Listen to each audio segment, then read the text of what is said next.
Good morning and welcome to the HopeFilled Financial Podcast. My name is Jay Disberger, your one and only HopeFilled Financial Coach. Thank you for joining us today. Before we get started, I want to thank all of you who have subscribed and shared our podcast as we get started this year. I really sincerely appreciate it. To start today's podcast, I want to tell you a story from back when I was in college. I went to Kansas State University. Before I was in my first classroom, that freshman year, I was homeschooled. I like to tell people that I went from a class of one to a class of everyone. It was pretty intimidating to go from teaching myself and asking my mom questions on my Saxon math homework, and then going to a lecture hall where there were over 300 people all learning about calculus, something that I wasn't super comfortable with. I thought calculus was some sort of voodoo magic thing. When it came to my approach, going from a class of one to a class of everyone, I wanted to be on top of the material. I wanted to be one step ahead of the game the entire time. I heard that it was advantageous to take your textbooks that you had for your classes and read the chapters, read ahead, so that you would know what was going to be taught in class. It wasn't the first time you were going to be exposed to that material. That was supposed to help you do better. I did my best. Chemistry was something that scared me a lot. I read the first 2 chapters of my chemistry textbook in an effort to get ahead and not be as anxious about the material. To my horror, the first day of chemistry lecture, the teacher said that everything in chapters 1 and 2 we should remember from high school. I had never taken a class as a prerequisite in my homeschooling that would have covered those first 2 chapters. The teacher said that we were going to start by jumping right into chapter 3, and that was what they were covering on day 1. I went from being 2 chapters ahead in the textbook to being behind by a full chapter. This was terrifying to me. This pattern would be something that would be repeated in future classes. I would feel like I would get a little bit ahead, only to find that I had, in the blink of an eye, fallen behind.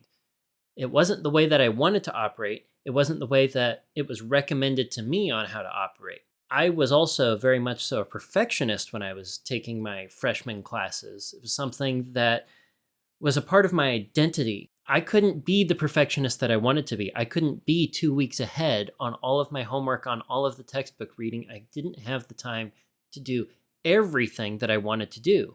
In my time at K-State, I was always taking somewhere between 15 and 18 credit hours. As a result, I switched from a perfectionistic mode of academic learning to a survival mode of academic learning. I did not have enough time to pour into the classes to do what I wanted to do and learn at the pace that I was comfortable with. Things were going to be moving faster, and I had to find a way to be more efficient. And unfortunately, that meant that some of the things that I wanted to cover, some of the things I thought would help me be a perfect student, had to be left on the table. They had to be left behind, and I just needed to keep moving forward. What did the survival mode look like in practice? What I would do is I would take all of the textbooks and homework and folders, and I would stack them so that the highest priority item, what was due soonest, was at the top of my pile. And the assignment that I had received that was due later on, or was the lowest priority, was on the bottom of the pile.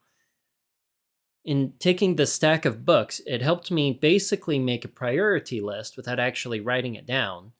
And for the chunks of time that I had to study in between classes or at home or in the morning, all I would have to do was go through that stack from top to bottom and work as diligently and efficiently as I could until I ran out of time. Typically, running out of time was running into another class or getting so tired that I couldn't continue.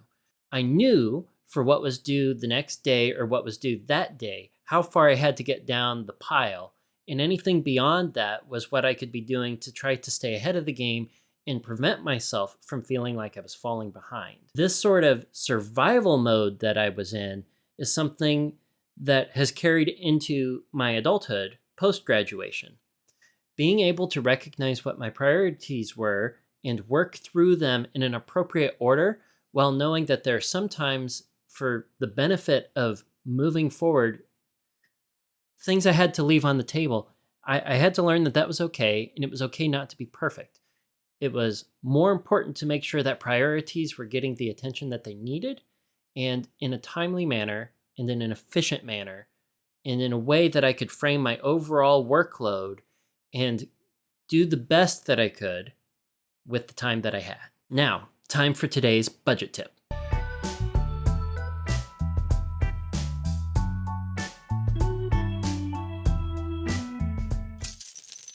Today's budget tip is to reference last month's budget for things that you did really well, for things that you think are going to repeat, and for things that busted your budget. It's important to know when we, let's say for a miscellaneous category, budget $40, but last month we ended up spending $70, $80, or $90. Why was that? Was it because that we had the budget for that particular miscellaneous category set too low? Was it because there was something that was genuinely unexpected that popped up and isn't something that we expect to happen again this month?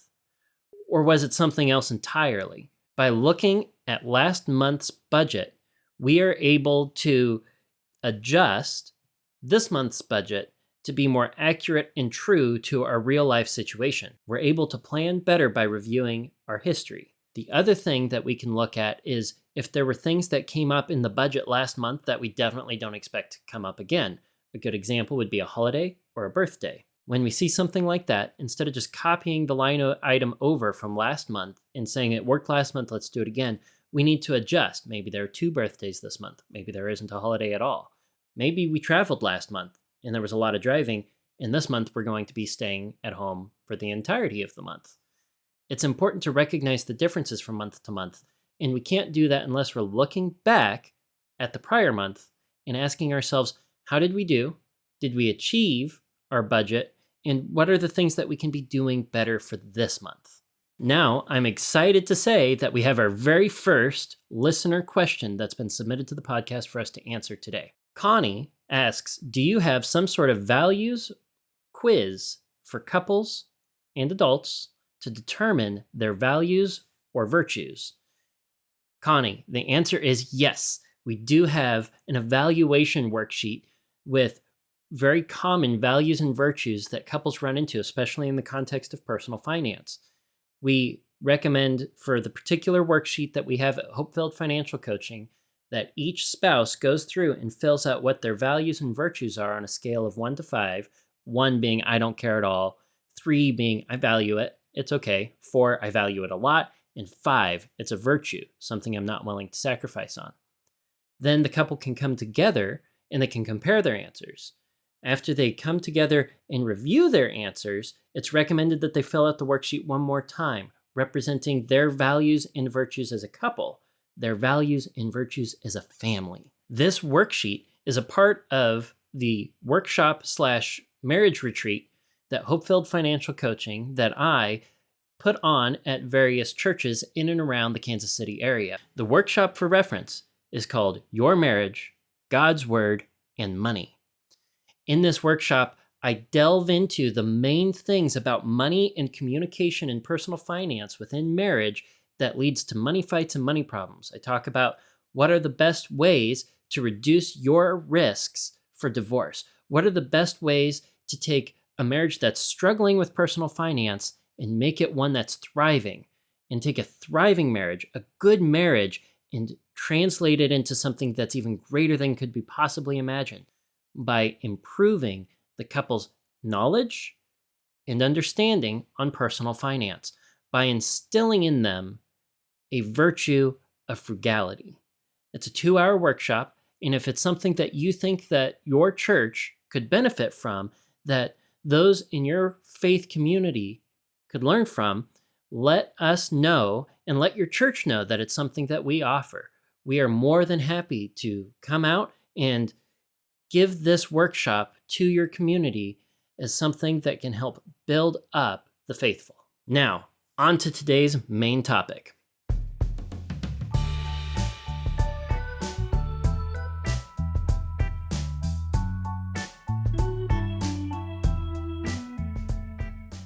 For today's main topic, we're going to be reading through and reviewing an article that was put out by Zion's Bank. Zion's Bank is primarily out in Utah. I got an email from the bank with a link to this article entitled 3 Ways Rising Interest Rates May Affect Your Personal Finance. I thought with today's continuing to rise rates in early 2023, that it would be important to look back at what the initial reaction was here from Zion's and see what was healthy, what they got right, and if there's anything that we can expound on in order to help you understand the best way to approach these high interest rate times in 2023. So let's begin. Again, the article is 3 Ways Rising Interest Rates May Affect Your Personal Finance. The article is originally published in June of 2022 and updated in September. Still relevant information, but rates have gone up since then. We got to keep that in mind as we go through. So the first point that they have in this article is that rising interest rates should impose a consideration on mortgage rates and home buying. As the Federal Reserve has been raising rates, the thing that it seems to be impacting the most is the demand for mortgages. Interest rates dropped so low that it was crazy for me to not refinance in that time. I think we refinanced out in Utah and got a mortgage rate that was around 2 to 2.5%. I don't think rates are ever going to be that low again. I think if you want to wait for rates to come back down, I don't think you can ever expect them to go down that low, at least in the near future. We're in an environment now where the Federal Reserve is wanting to keep rates higher in order to suppress how hot the mortgage market is. The demand and prices rising in the housing market is a huge driver in inflation. And when your cost of living goes up so much in the housing market, it's going to be reflected either by causation from one to the other. This is why homes and owning a home, owning real estate is considered to be a good hedge against inflation. When inflation drives the prices of everything up, when rates get raised by the Federal Reserve, your home value should go up. And this acts as a buffer to protect your net worth from what crazy interest rates can do. So let's read what the article says. Over the last few months, mortgage rates have risen in anticipation of Federal Reserve rate hikes. As the Federal Reserve continues to increase rates to fight inflation, home buyers will see mortgage rates continue to rise. Although mortgage interest rates are historically low compared to previous generations of homeowners, it's important to understand how higher rates affect affordability, says Spendlove, someone that they're quoting in the article. With every 1% increase in mortgage rates, you can expect approximately $300 per month on a $500,000 mortgage. This really puts going from a 2.5% to a 4.5%, 5.5%, or 6.5% mortgage into perspective. Let's say you had a mortgage that was half that. Well, every 2% that goes up is going to be adding around $300 to your monthly mortgage payment. With the rising interest rates that we have, what we're seeing since the pandemic, couples and families and individuals who could afford a $500,000 or $600,000 home because rates were so low are now being pushed into a totally different bracket of housing. It's slowing down the demand for moving. Those who were able to get into a bigger and nicer home, they're not wanting to get rid of it, so they're not putting it out on the market. It's helping prices be sustained. I digress. Let's keep going through the article here. If you're in the market for a home, getting ahead of rising interest rates could save you thousands of dollars over the life of your mortgage. To help offset rising interest rates, many buyers are leveraging adjustable rate mortgages, which typically have introductory interest rates lower than 30-year mortgages. Huge red flag here. Huge red flag. Adjustable rate or ARM mortgages are absolutely terrifying. I remember out in Utah, I was talking to a client and discussing how adjustable rate mortgages can be dangerous to the consumer. And they responded to me with a story of how early on in their marriage, they had an adjustable rate mortgage. life happens, life changes, and then the interest rate goes up, typically like 3 to 5 years into the adjustable rate mortgage. And when that rate spikes and the bank has the right to move it up, your mortgage payment is no longer consistent and stable. It's no longer predictable, and it can easily put you into a situation where you are house poor. If you are so desperate to be getting into a home right now, instead of looking at an adjustable rate mortgage in order to get yourself into that house at a lower interest rate, I would much rather you, instead of considering a 15 or a 20-year mortgage, consider a 30-year mortgage or lower your budget for the time being. Just because the instability of that mortgage, that adjustable rate, it can put you in a position where you have to go through a foreclosure because you cannot afford those payments. And if life happens and you don't have the situational evaluation that permits you to refinance, you might not have the ability to refinance that adjustable rate mortgage later. You may be denied refinance everywhere you go, trying to get something that's more stable. And if interest rates are still really high when you try to do that, you might be just trying to refinance into a situation where your payment is even higher after the adjustable rate spiked. So if you're in the market today, don't jump into an adjustable rate mortgage. That's my opinion. Jumping into an adjustable rate mortgage puts you at a great deal of risk of a future foreclosure. So I disagree with the advice in this mortgage, although they don't phrase it as advice. In all fairness to the article, they phrase it as a way that home buyers are currently offsetting the rising interest rates. They don't say that it's the way that they would recommend. I think it would be dangerous to say that as a mortgage provider that they would recommend an ARM over something else. For those who lived through the 2008 housing crash, in 2008 with adjustable rate mortgages or subprime loans, there were so many of them out there that all had the rates spike at the same time. Foreclosures were through the roof, and that's what made mortgage securities drop so much in value. And those big banks and financial industries that were putting derivatives on mortgage-backed securities just lost their shirts. And that's why the 2008 housing crisis was one of the biggest financial crises in modern history. Just in my opinion, if it were up to me, adjustable rate mortgages wouldn't be a thing. Too much risk for my taste. Second point on the article, rising interest rate, consideration number 2, credit cards. Because interest rates on credit cards are usually not fixed, they're particularly susceptible to changes in the federal funds rate. If you are carrying credit card debt, higher interest rates will likely cause your minimum payments to rise and also make paying off that debt harder. Consumers with credit card debt should consider strategies to offset rising interest rates, says SpendLove. If you have good credit, you could consider a credit card balance transfer. And regardless of where rates are, it's wise to reduce your credit card debt whenever possible. Okay, I agree that it's important to reduce your credit card debt. I would say it's wise to have no credit card debt whatsoever. And this article makes a great point in saying that the massive risk of credit card rates being something that can ebb and flow and go up and down and affect your minimum payment. You have to understand, on credit card, minimum payments are not necessarily the minimum payment in order for you to get things paid off over time. Some credit cards, because their interest rates are so high and the range in which minimum payments fall, you might be making the minimum payments, but your balance is going to be continuing to grow because your minimum payment just isn't enough to make up all the interest that your credit card is racking up that month. In the context of rates, let's think back to the mortgage rates. We think now that a 6 to 7 or 8% mortgage rate is really high.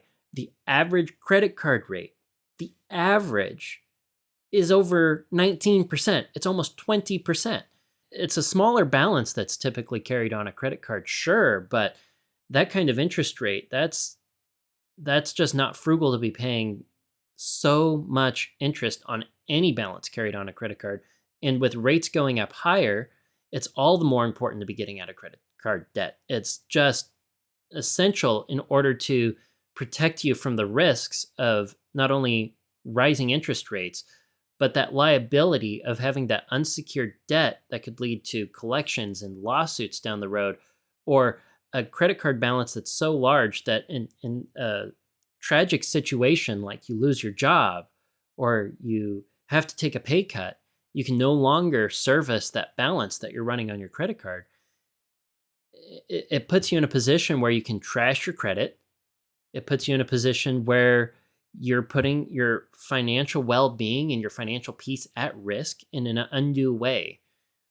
So I would say get rid of the credit cards and their balances altogether, just in order to stay away from the risk. We talked about it on episode 3 of the podcast, that prudence is going to be an exercise of reducing risk. So to be frugal, we want to minimize the risk to our financial well-being. And credit cards are nothing but a liability if you're carrying balances on them month to month. I think it's only 13% of Americans who are actually paying off the balance every month, and they're not carrying anything. The rest of America is paying interest at least every once in a while on their credit cards. And that's just something that we can't afford to be spending right now, as everything's going up with inflation, and we have to make sure that what we're putting our money to is intentionally meeting our needs, our utilities, and the bare minimum, covering our 4 walls, and the priorities and things that we hold in higher regard in our life, not the profits of a bank. Whew, I gotta calm down. Okay. The other thing it says here is consider a credit card balance transfer. Some credit cards, if you have a good credit rating, you can qualify for a credit card that has 0% interest rate for like the first 12 months, first 6 months, typically a promo deal. That way, as you're trying to pay off the card, it's no longer racking up interest, and as you're wailing on it, you can knock it down.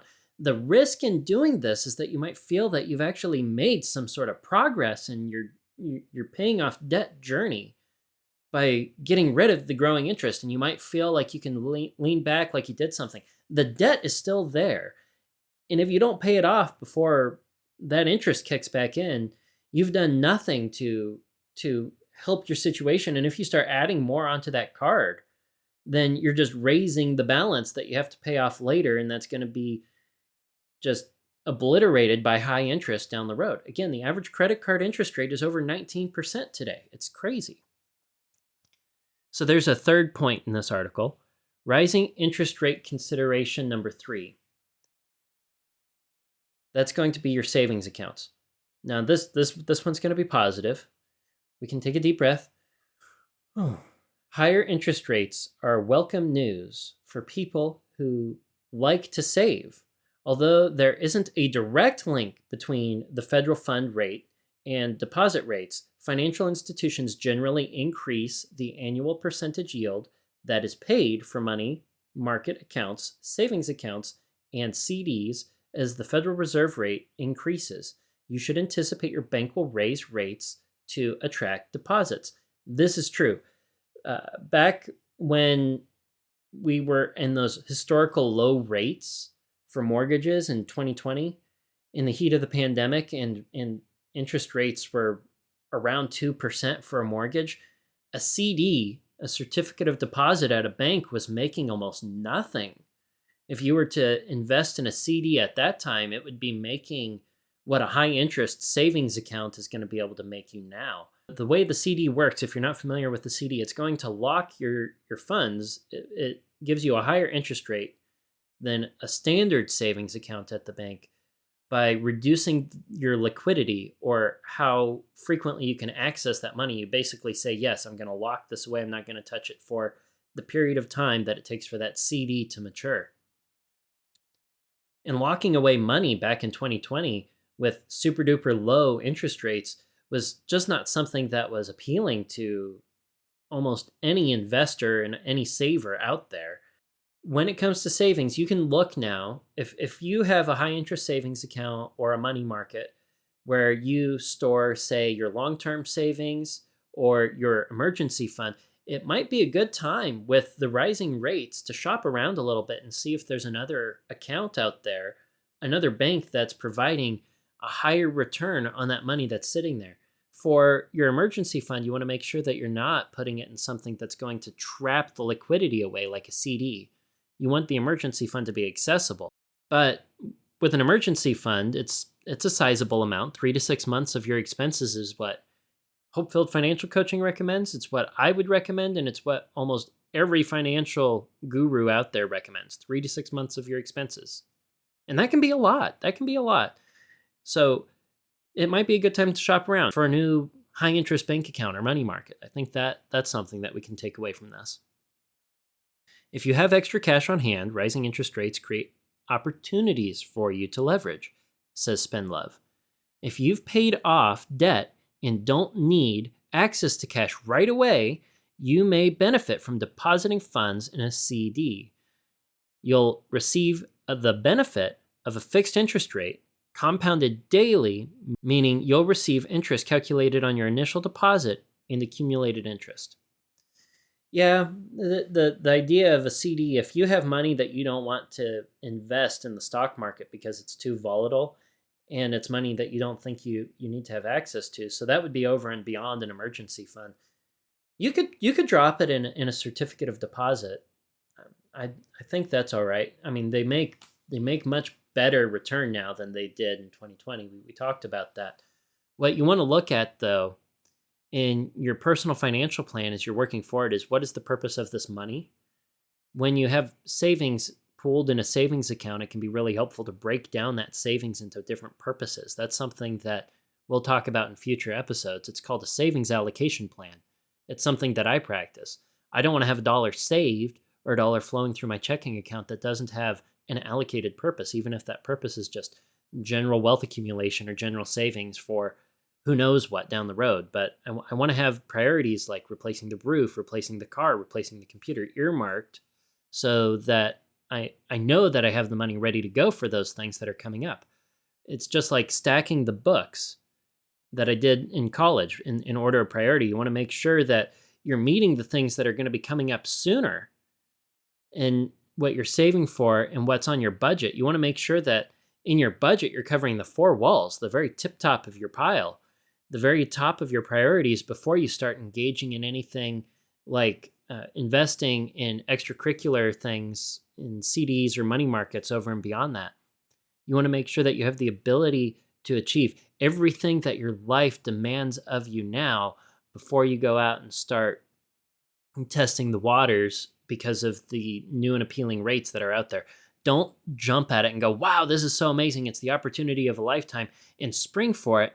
If you haven't gotten out of debt and you are looking at your pile of debt and it comes to a point where they go into collections, you want to get rid of this debt now, but all your money is trapped in CDs, and to pull it out, you acquire a penalty, or you just can't. You don't want to put yourself in that situation. You want to make sure that you've covered your priorities in an appropriate order. If you go to HopeFilled Financial Coaching's website, that's going to be hopefilledfinancial.com. On our homepage now, we list the HopeFilled Footsteps. That's going to outline the path to financial success. I sincerely invite you to visit the website and go check out those footsteps. We'll be covering those in a future episode of the podcast. But for now, those steps that are outlined on the website represent the pile of priority that you should be going down before you start investigating and jumping at something that's a really exciting investment opportunity. To conclude the article, it says that rising interest rates make it critical to manage your financial obligations.